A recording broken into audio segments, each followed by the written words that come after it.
Today I'll be sharing with you on a topic that I've shared. I have titled, How many weeks do you have left?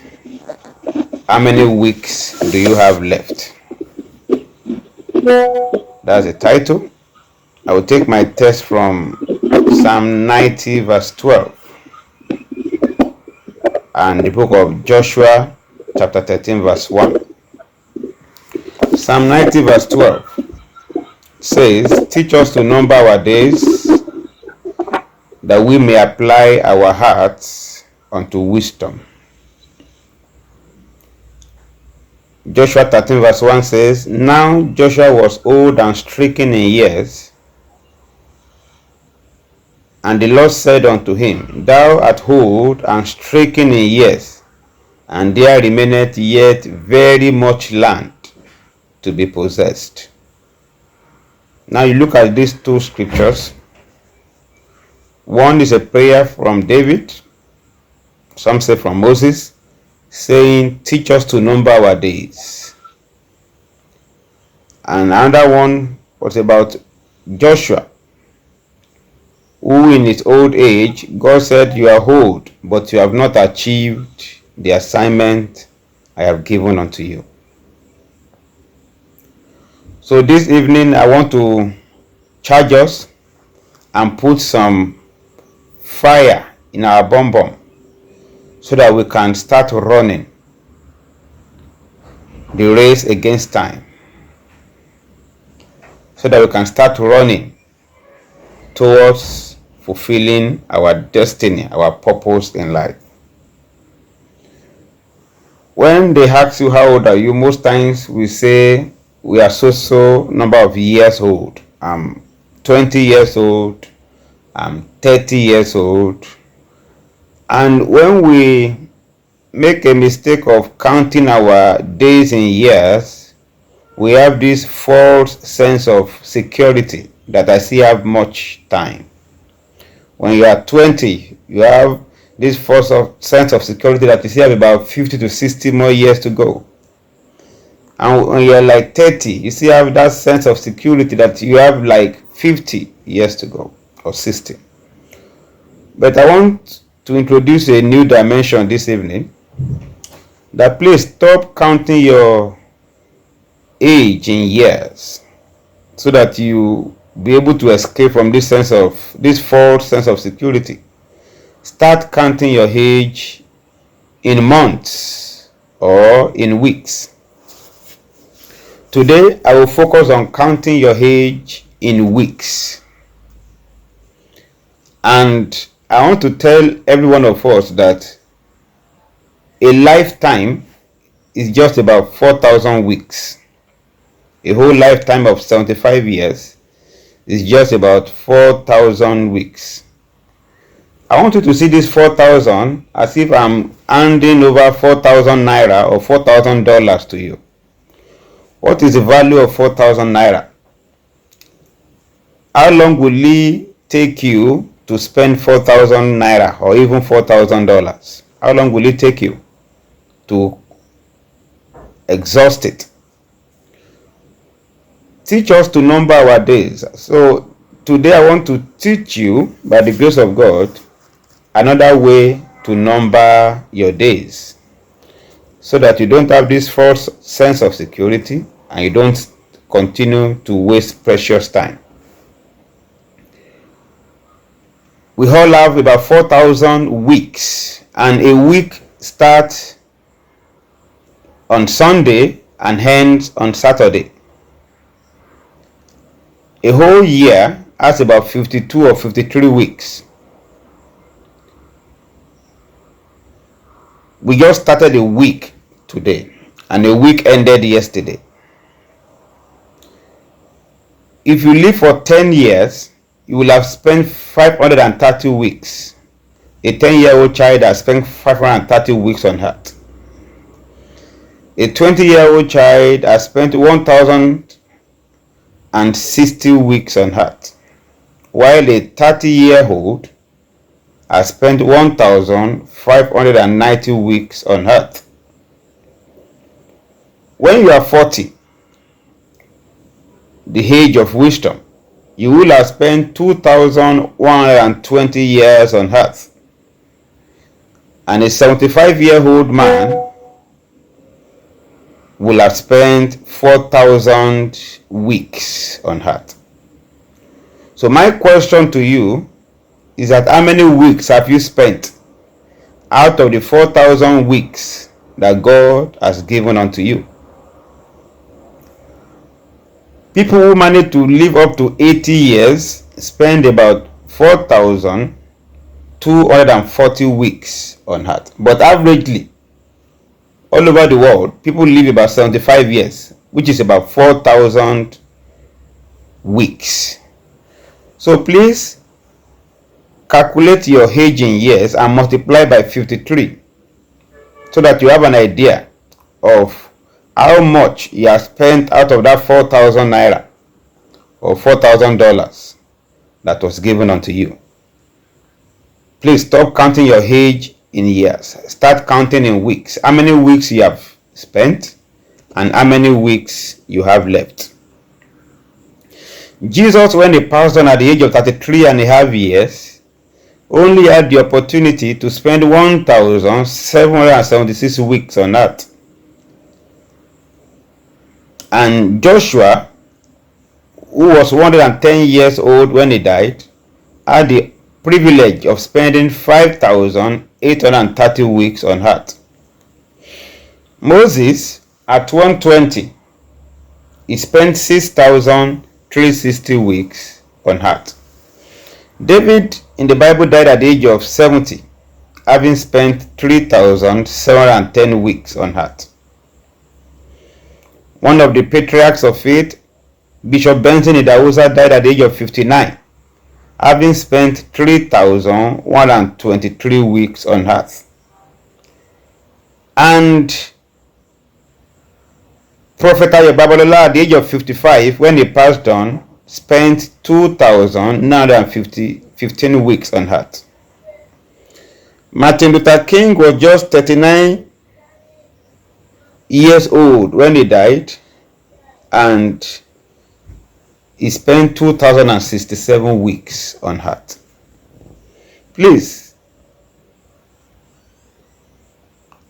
calculate in your heart your age. Just note in your heart your age and multiply by 53. Having at the back of your mind that you only have 4,000 weeks.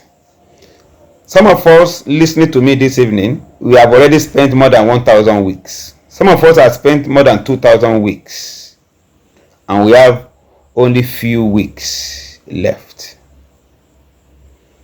Now, what do we do with these remaining few weeks you have in the process of counting your days to apply your heart to wisdom?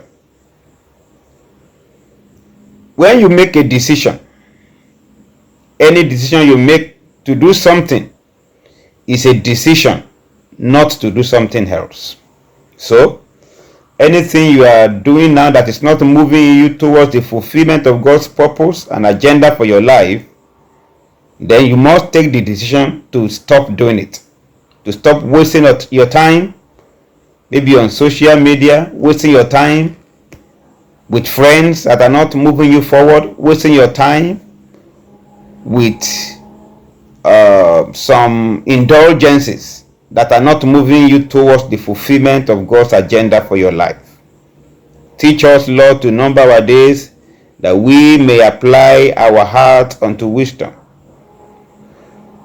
The question again, as we choose to neglect some things, is what am I willing to fail at in order to succeed at what truly matters? What am I willing to spend less time on so that I can spend more time on those things that really, really matter and push me towards the realization of God's plan and agenda for my life?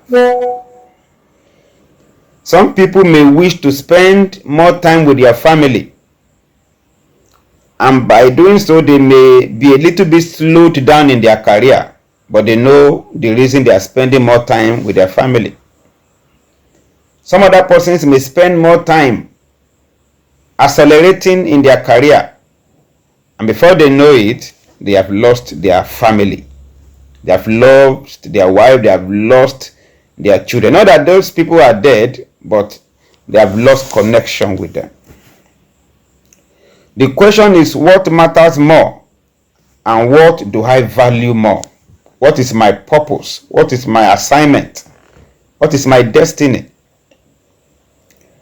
How do I say no in a world that encourages me to say yes to everything?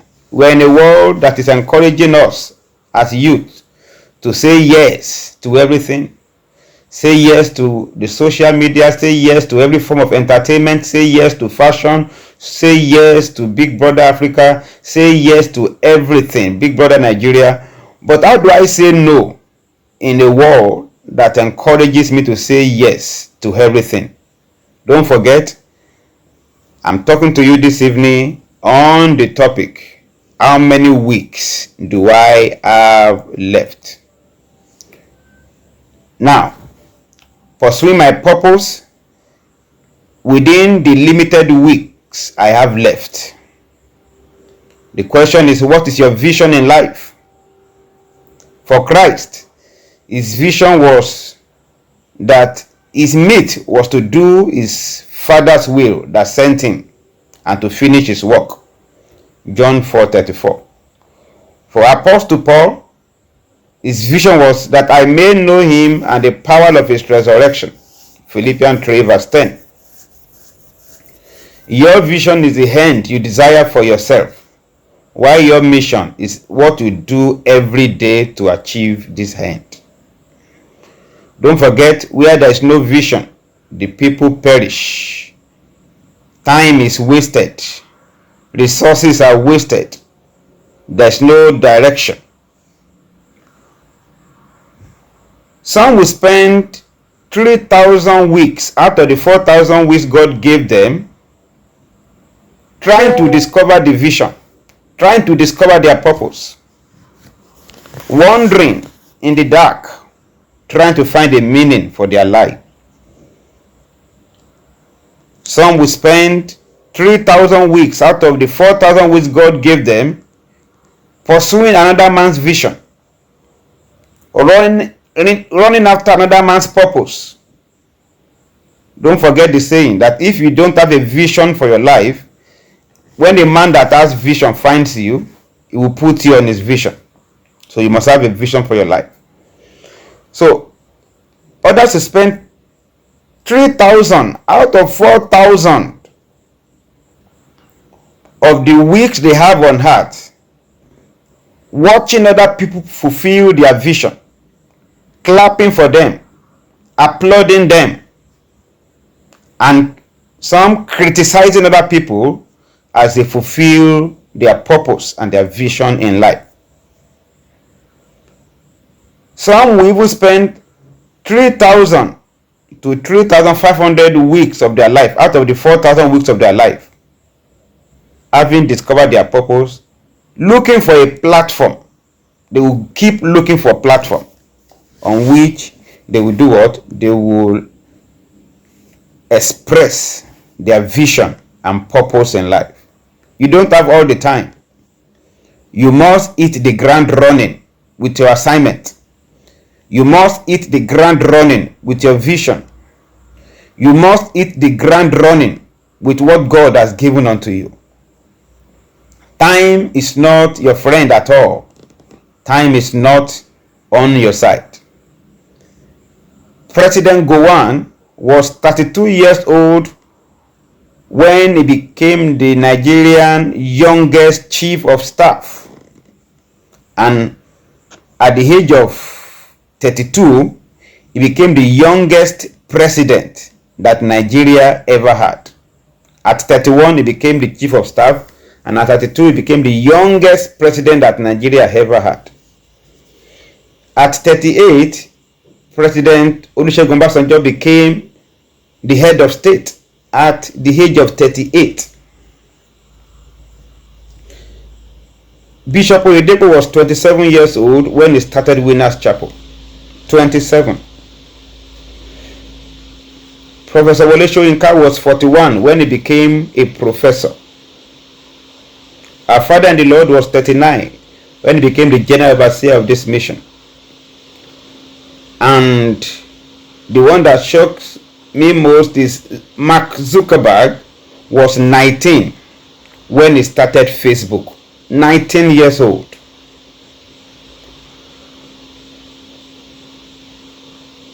I want to challenge you. Youth are not the future. They are not the leaders of the future. They are the leaders of today. Don't let anybody deceive you that you are the leader of the future or the leader of tomorrow. You must start leading now. Wherever you find yourself, whatever position you have, whatever level you have, whatever environment you have, you must start providing leadership now. Most of these are our fathers in the Lord. When they were much younger than you and much younger than I, they were already vibrating at a very high frequency, fulfilling their vision and fulfilling their assignment. Considering the number of weeks you have left, when do you want to start? When do you want to take that bold and audacious step about your vision and about your assignment in life? You have limited weeks. If you are 30, as I said earlier on, you have spent close to half of the number of weeks. You have 1,590 and you have 4,000 weeks in a lifetime. How should I spend the few weeks I have left? How do I spend the few weeks I have left? What should I do with the the little time I have left? You must spend it wisely. You must spend it in God's presence, waiting on Him to discover His purpose and plan for your life. How will you live your life if by divine revelation, I'm asking you that question, if by divine revelation you know that you have only 1 year left, that is 53 weeks, what will you do? What are the things you will stop doing and what are the things you will start doing? When will you wake up every morning? What will you do with your 24 hours every day? Knowing that you have only 53 weeks left. We are already in the end of August, and by God's grace in a few hours we'll be in September. We have spent how many weeks in this year? How many weeks do we have left? Before we know it, September will be over. October will be gone. November will be over. December will be gone. We will have a crossover night. We'll be shouting Happy New Year. When did we say Happy New Year in 2024/2025? It's just it's like a few hours ago. When did we say Happy New Year 2023/2024? It's just like a few hours ago. When did we say Happy New Year? After COVID-19, maybe 2019/2020 or 2020/2021. It's just like a few hours ago. Time is running very fast. So, those weeks that God has given you, they are running out very, very fast. And you must take advantage. I'm challenging you this morning. Take advantage of the number of weeks that God has given unto you. Take advantage of the number of weeks that God has given unto you. I told you about the Lord Jesus, 33 and a half years. I told you about Bishop Benson Idahosa, 59 years. Prophet Babalola, 55 years. Martin Luther King, 39 years. And you know of Methuselah, over 900 years. Our Lord Jesus, who had only 33 and a half years, Martin Luther King, 39 years, they left more impact than that man called Methuselah. So you must live intentionally. You must make impact. You must pursue your vision. That vision He has put in your heart, you must wake up and fulfill it right about now. That assignment He has given you, you must fulfill it right about now. You must start taking steps. That song He has put in your heart, you must sing it for the world to hear. That book He has put in your heart to write, you must write it for the world to see and read. That invention, that innovation He has put in your heart, you must carry it out for the world to see. That business idea, you must stop postponing and procrastinating. You must start taking action right about now concerning that vision, concerning that assignment. When we were younger, they used to tell us, oh, the future will be bright. Please permit me to submit to you. Today is that future of when you were younger. Today, 31st of August 2025, is that future. The future of when you were in primary school, secondary school, higher institution, now is the future. Don't wait for another future. Start fulfilling purpose. Start fulfilling destiny right about now. I think occasionally it will be nice to attend a funeral. Occasionally, it will be nice to attend a Christian wake-keep or even an Islamic wake-keep, because at times they are very blunt and brutal with the truth, more than us, Christian. You see that corpse lying in the coffin, being buried, unable to fulfill any vision again, unable to carry out any assignment again. It challenges you that when I am alive, I must live right. I must live for the right things. I must make impact. I must make a difference. I must invest my time doing the right things. It's good occasionally to attend such funerals so that you reflect on your own life and you strategize on taking necessary steps in fulfilling your destiny.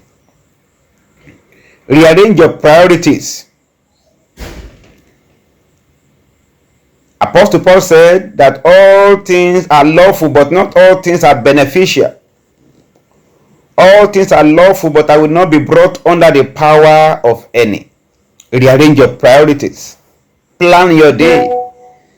Every minute must count. Every second must count. Every friend must count. Every kobo must count. Every time must count.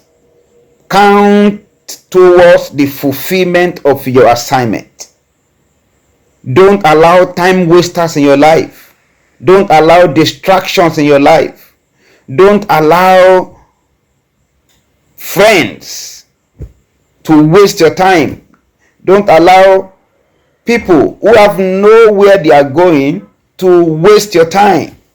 Don't waste your time celebrating other people, clapping for people while they are playing football and they are making billions, watching those matches religiously, while your own time and your own life is wasting away.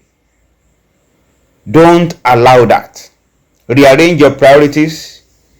Next, how do you spend the few weeks left? You must forget all the failures of the past. And you must forget all the successes of the past. The failures of the past will keep you grounded in depression. You keep sulking and you keep regretting. Why the successes of the past will keep you basking in them, in those successes, in those achievements, whereas the time of celebration, the time of basking, the time of jubilating about those successes, the time has expired. You must keep moving despite the failures of the past, despite the disappointment of the past, despite the heartbreaks of the past, despite the successes of the past, despite the achievement of the past. Apostle Paul said in Philippians 3:13 and 14, I forget those things that are behind me. While either they are successes or failures, I forget those things that are behind me, and I press on towards the mark of the call of God for my life. You need to focus on things that are needful in these few remaining weeks of your life. Things that are needful. Ensure that each step you take on a daily basis is moving you in the direction of the fulfillment of your vision. Each step you must live intentionally. Each step you take on a daily basis must move you towards the direction of the fulfillment of God's purpose and vision for your life. No time wasting. No time wasting at all. You must live intentionally. Invest in kingdom projects. Invest in the things of God. Save up your treasures in heaven, according to Matthew chapter 6, verses 19 to 21, where there are no thieves, moth, or termite. Invest in evangelism, soul winning, mission work, follow up, church project, mentorship, discipleship, raising men, raising people, raising an army for God, raising a generation that fears God, that loves God, a generation that is committed to excellence. Invest in such kingdom projects. And lastly, you must find time for yourself and for your family. I've learned that family is the most important thing in this world after God. Family is the most important thing in this world after God. At the time of crisis, that is when you will realize that family is the most important thing in this world after God. At the time when there is no crisis, when things are working fine, you see friends, loved ones, everybody rallying around you because of maybe they are benefiting one thing or the other. But at the time of crisis, the person that stay with you, the persons that stay with you are your family members, your dad, your mom, your siblings, your wife, and your children. So you must spend quality time with them, even when there is no crisis. Spend quality time as you are pursuing masters, pursuing degrees, pursuing ministry, pursuing mission work. Don't sacrifice the pursuit of kingdom project on the altar of your family. You must not discard your family.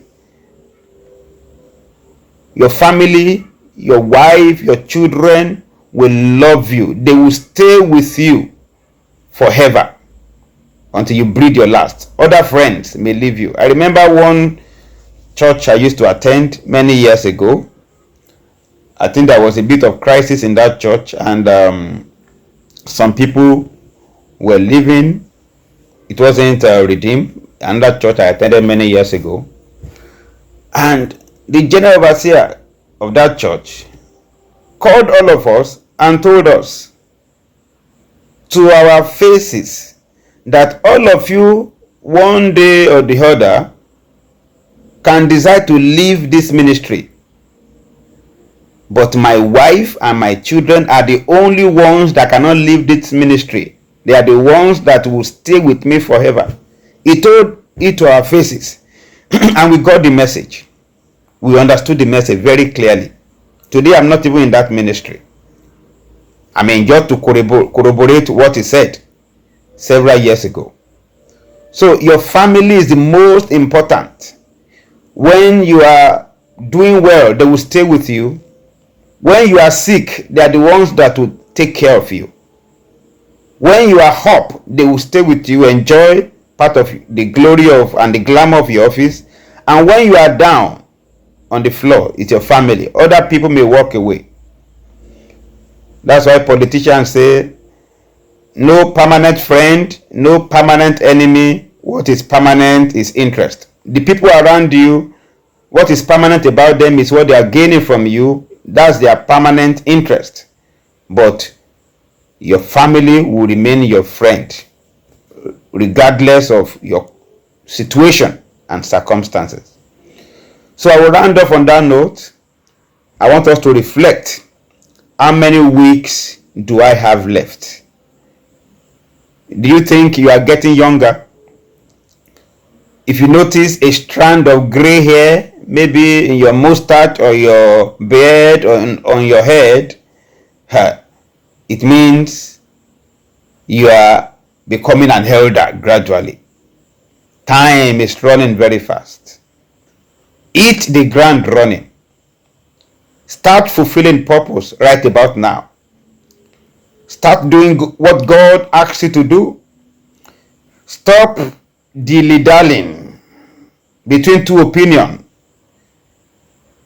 Stop halting or hesitating between two opinions. Stop wasting time.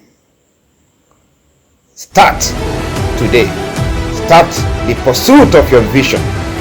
And I want to assure you that the Holy Spirit is here to support you.